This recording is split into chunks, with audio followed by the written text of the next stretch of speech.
देश भर में होलिका दहन की तैयारियां देखी जा रही हैं। होली के उमंग और तरंग की शुरुआत होलिका दहन के साथ ही होगी।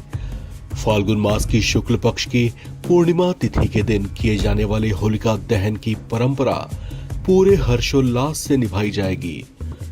हालांकि इस बार होलिका दहन पर भद्रा का साया है। ऐसे में होलिका दहन का शुभ मुहूर्त कुछ देर का ही रहने वाला है। तो चलिए जानते हैं होलिका दहन का शुभ मुहूर्त कितने बजे से कितने बजे तक रहेगा। होलिका दहन फाल्गुन मास की पूर्णिमा तिथि को किया जाता है। ऐसा शास्त्रीय विधान है। इसमें नियम है कि होलिका दहन के समय भद्रा का दोष नहीं होना चाहिए।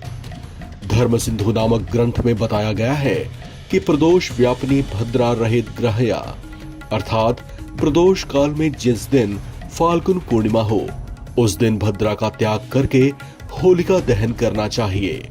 साथ ही ये भी नियम है कि जब 2 दिन फाल्गुन शुक्ल पूर्णिमा हो और दूसरे दिन प्रदोष काल में भद्रा मुक्त पूर्णिमा तिथि हो तब दूसरे दिन होलिका दहन किया जाना चाहिए।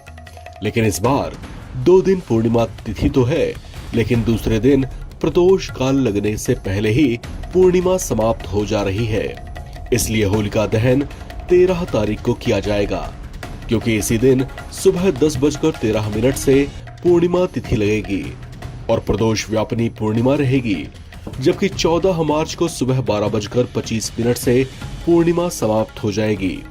प्रदोष व्यापिनी फाल्गुन पूर्णिमा के दिन भद्रा रहित काल में होलिका दहन किया जाता है। यथा सा प्रदोष व्यापिनी भद्रा रहित ग्रहया, यानी प्रदोष काल के समय भद्रा हो तो दूसरे दिन प्रदोष व्यापिनी पूर्णिमा में होलिका दहन करना चाहिए।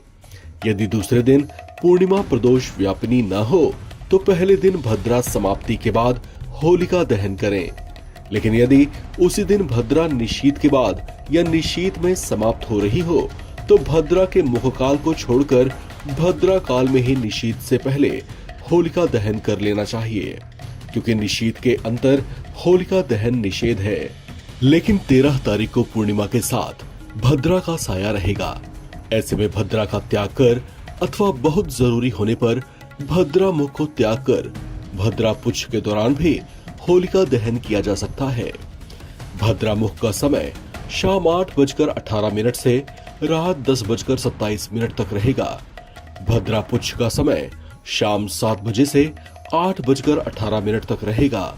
वहीं भद्रा का समापन रात 11:31 पर होगा।